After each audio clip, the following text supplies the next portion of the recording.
Bom dia, bem-vindos à Escola Bíblica Dominical, a classe de jovens. Hoje vamos continuar conversando sobre o assunto da nossa última aula, que é sobre a família de Deus, né? E especificamente hoje vamos olhar para Provérbios e investigar, digamos assim, algumas expressões que são utilizadas para se referir à igreja, a nós como família de Deus, e que são interessantes para pensarmos sobre o propósito que Deus tem em nós, né, como seus filhos, como parte da sua família, como parte do reino de Deus. Então, para iniciarmos essa aula, vamos fazer uma oração. Senhor, muito obrigada por essa manhã, obrigada por podermos estar aqui. Agradeço pela vida de cada um que está acompanhando aqui esta aula, que o Senhor possa abençoar cada um de nós, falar ao nosso coração nesse momento, nos despertar para a tua vontade, para o teu desejo nas nossas vidas e que possamos realmente viver a tua vontade, o teu propósito para as nossas vidas, Senhor. Abençoe-nos nesse momento, me abençoe na ministração dessa aula e que seja tudo para a tua glória, em nome de Jesus. Amém. Bom, vamos lá.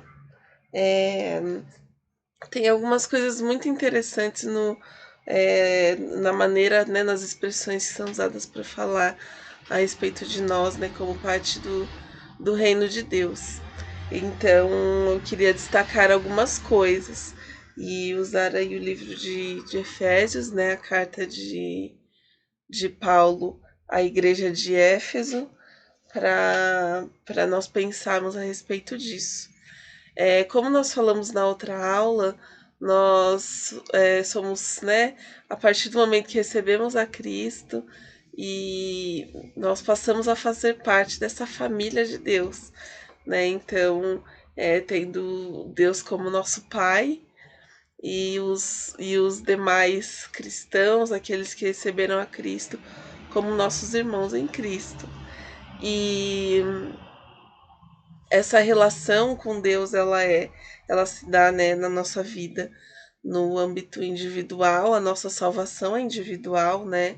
É uma decisão individual que nós tomamos de receber a Cristo e de reconhecer Ele como nosso Salvador e de recebê-lo como Senhor das nossas vidas. E nessa relação individual, nós somos chamados, né, na Bíblia, né, nós somos chamados de criação de Deus, né? Então ele nos criou com propósito, somos criação dele.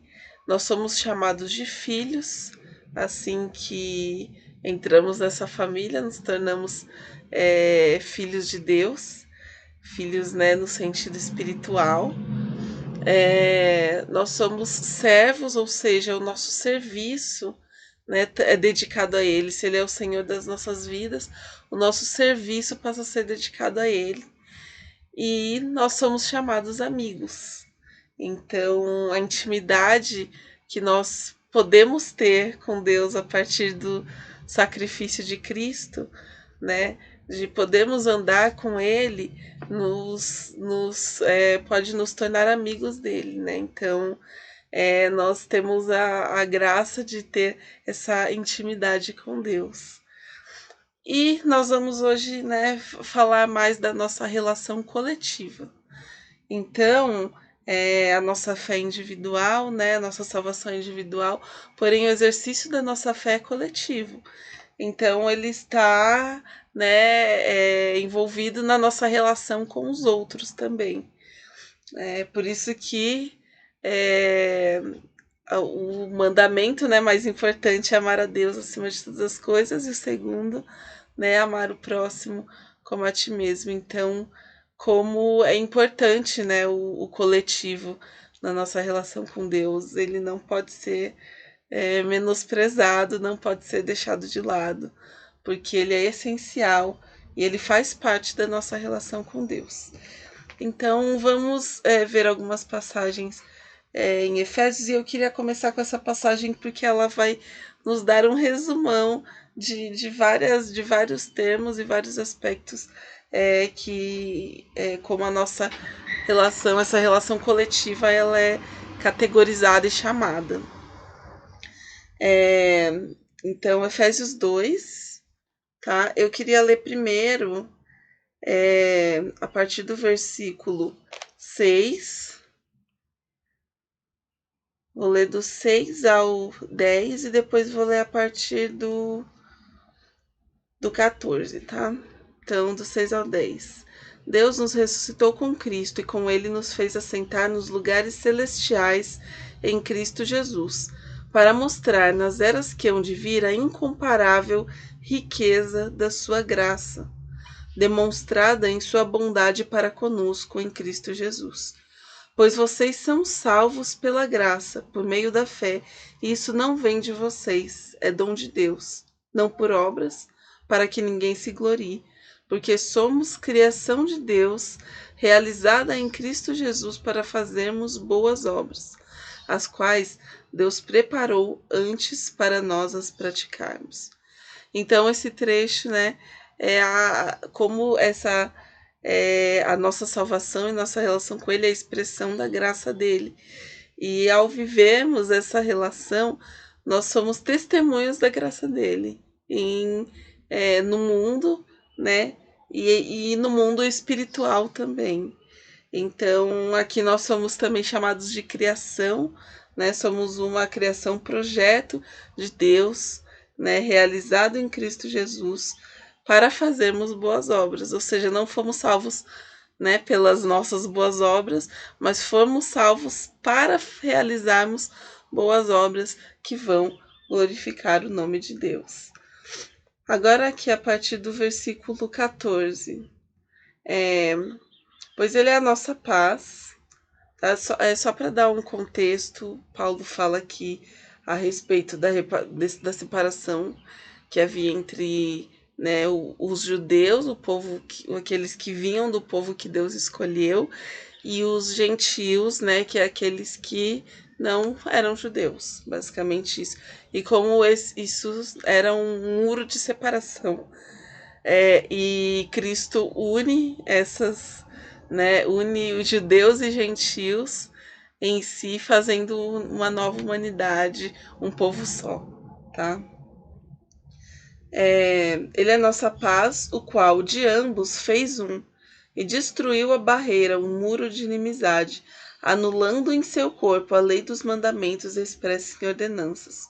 O objetivo dele era criar em si mesmo dos dois um novo homem, fazendo a paz e reconciliar com Deus os dois em um corpo por meio da cruz, pelo qual ele destruiu a inimizade.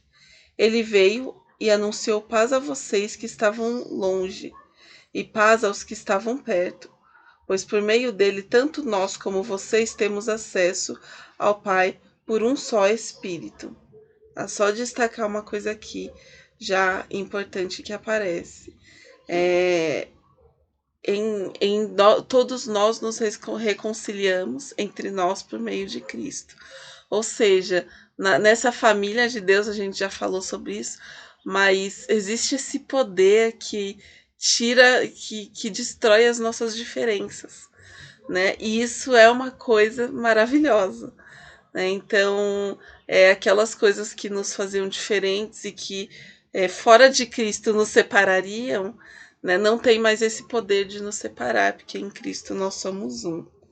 Então, ele nos dá acesso ao Pai por meio de um mesmo Espírito, é o mesmo Espírito que age em nós, que age em mim, age em você, independente de quão diferentes somos, né? Então, isso é um aspecto maravilhoso dessa nova humanidade em Cristo, dessa família em Cristo.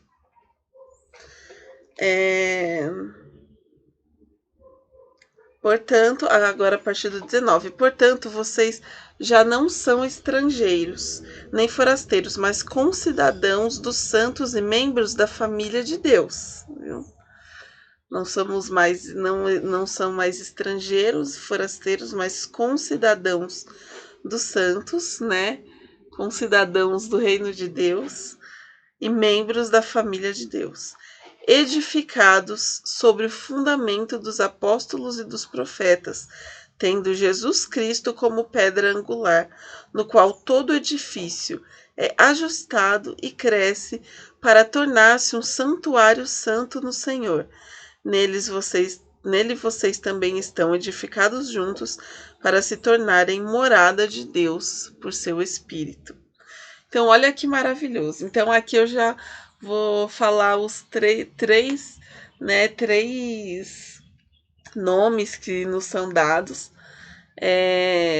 para descrever como se dá, como é essa relação coletiva, né, de nós com Deus e com os nossos irmãos em Cristo. Então, aqui fala que nós nos tornamos, né, concidadãos e membros da família de Deus. Então, o que a gente já vem falando que nós somos membros de uma família, né? Nós somos, e como membros dessa família espiritual, nós somos irmãos uns dos outros. Mas aqui, né, aí a gente já falou também na outra aula sobre o termo corpo, né? Então, no que diz respeito ao serviço, nós vamos ser chamados de corpo, tá? A gente vai ver mais para frente algumas coisas mais específicas, mas é uma denominação muito importante, essa comparação com o corpo humano, né, e o funcionamento do corpo humano e como isso demonstra o funcionamento desse ajuntamento de pessoas. E outro aspecto importante é que nós somos chamados de edificação.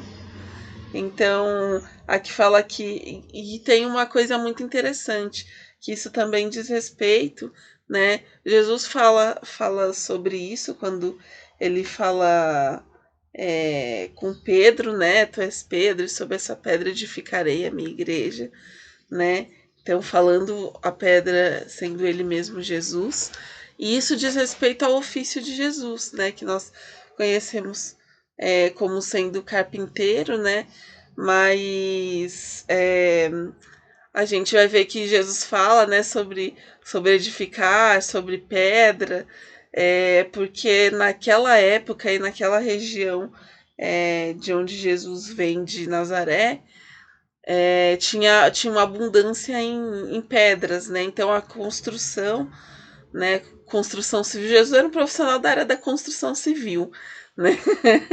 e o seu pai, né? Então esse ofício fazia parte desse meio da construção civil, né? Da construção de edifícios, de casas. E essa construção era feita, né, com estruturas de pedra, né? Com elementos de madeira, mas com estruturas de pedra. E então, isso é muito interessante pensar que isso diz respeito ao ofício que Jesus tinha também na terra, né? Essa questão da edificação, né, com pedra, né, que envolvia, era um trabalho árduo, envolvia o encaixe das pedras, né?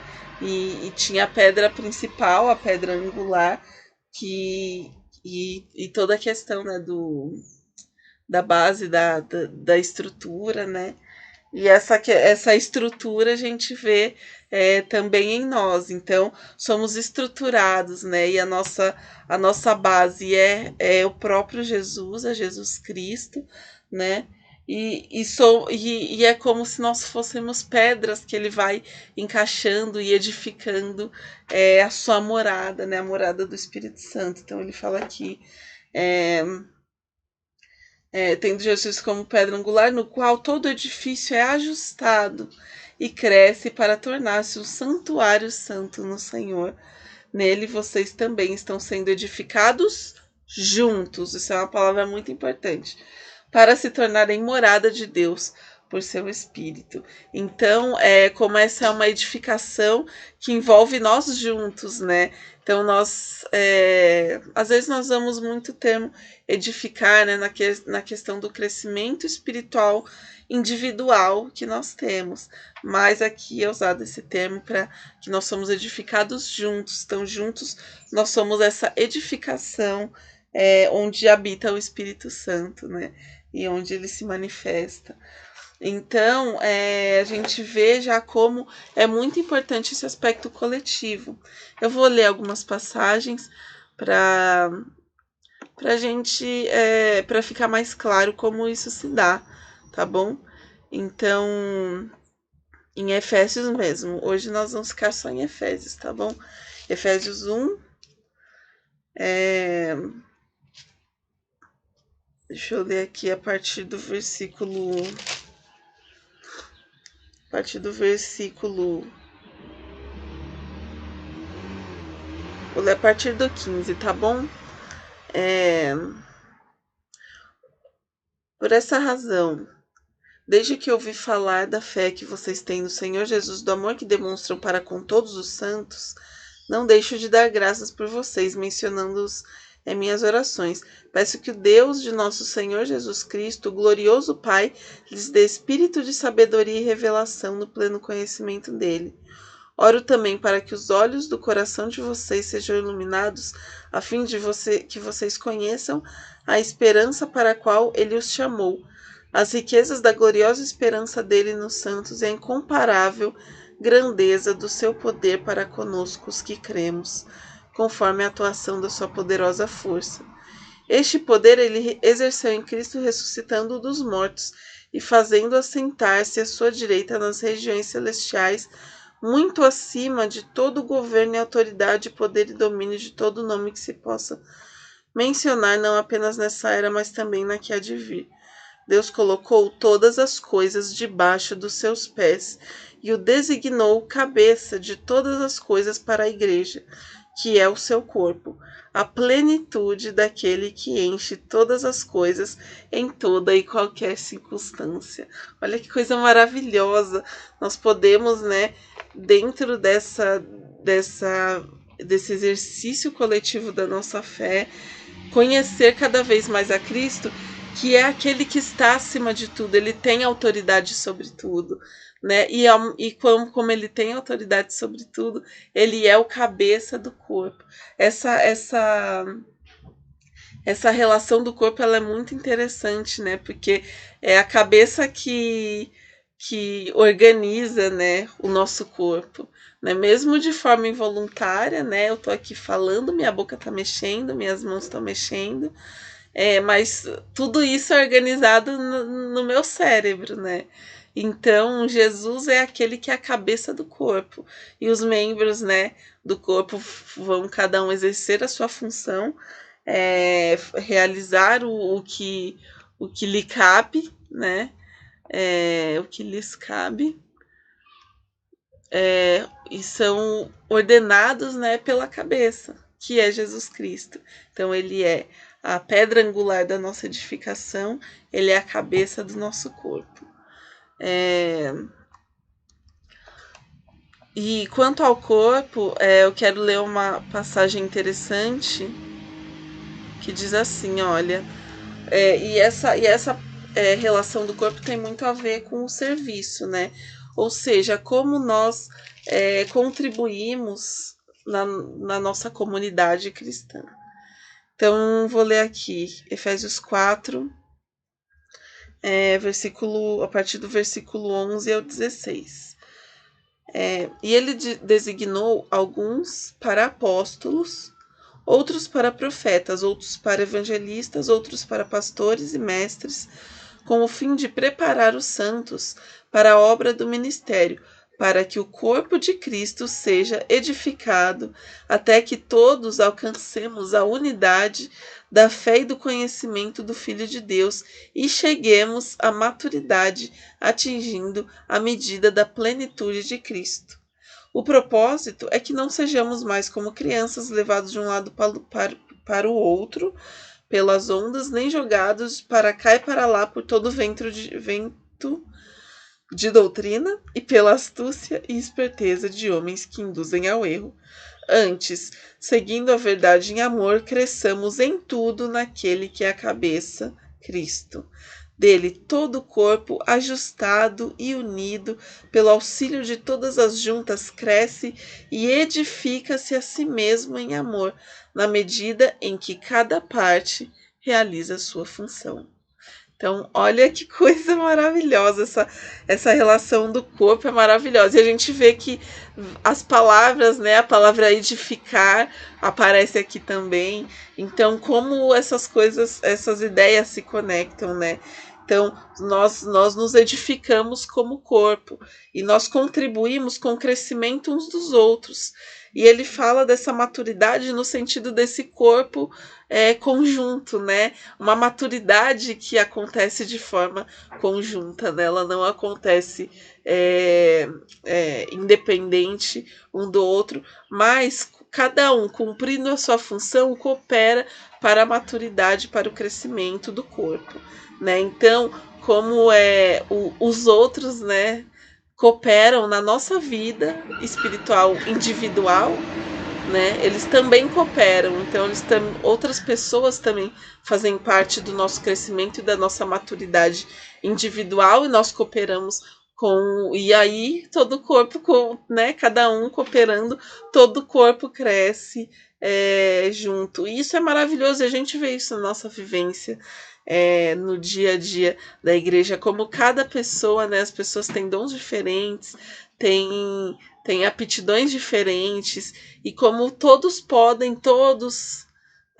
têm a capacidade de contribuir para o crescimento do corpo, né? Então, ele fala que ele cita, né, alguns para profetas, outros apóstolos, evangelistas, pastores, mestres, né?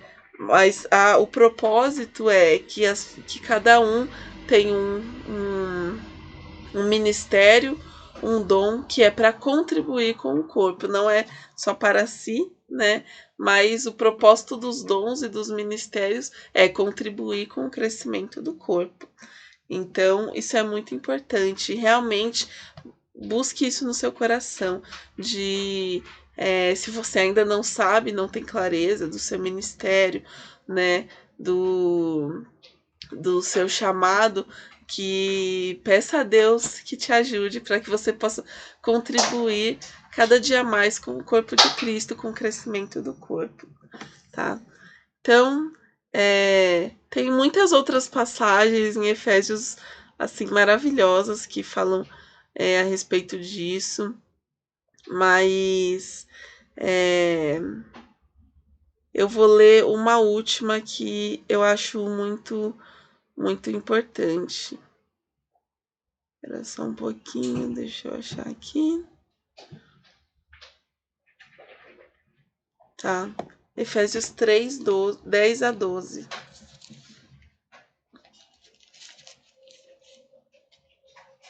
Que diz assim. Eu vou ler um pouquinho antes, tá? Vou ler a partir do 8. Embora eu seja o menor dos menores de todos os santos, foi-me concedida esta graça de anunciar aos gentios as insondáveis riquezas de Cristo, esclarecer a todos a administração deste mistério que, durante as épocas passadas, foi mantido oculto em Deus, que criou todas as coisas. A intenção desta graça era que, mediante a Igreja, a multiforme sabedoria de Deus se tornasse conhecida dos poderes e autoridades nas regiões celestiais, de acordo com o seu eterno plano que ele realizou em Cristo Jesus, nosso Senhor, por intermédio de quem temos livre acesso a Deus em confiança pela fé nele.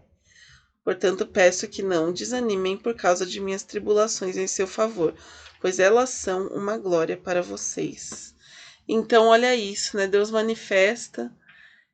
manifestou essa graça que nos alcança, e essa graça também nos capacita para realizarmos a vontade dele. E Paulo aqui se coloca nessa posição de falar: me foi dada a graça de poder fazer a obra de Deus. E essa graça também tem um propósito, né? Como diz no versículo 10, a intenção é que, mediante a igreja, a multiforme sabedoria de Deus se tornasse conhecida, né? Então, a graça que Deus manifesta, né, por meio da igreja e a maneira como nós vivemos como igreja e como corpo de Cristo, como família de Deus, como edificação, né, de Deus, deve ser um testemunho da graça de Deus para as pessoas, para os poderes, para as autoridades, para tudo, né? Para o mundo espiritual, para o mundo, né, natural. Então, que nós realmente possamos viver, né, nos entendendo como parte desse corpo, como membros de um corpo, né, com o propósito de edificar esse corpo, que nós nos compreendamos como parte dessa edificação, de uma construção que Deus está realizando, nos deixemos moldar por Cristo para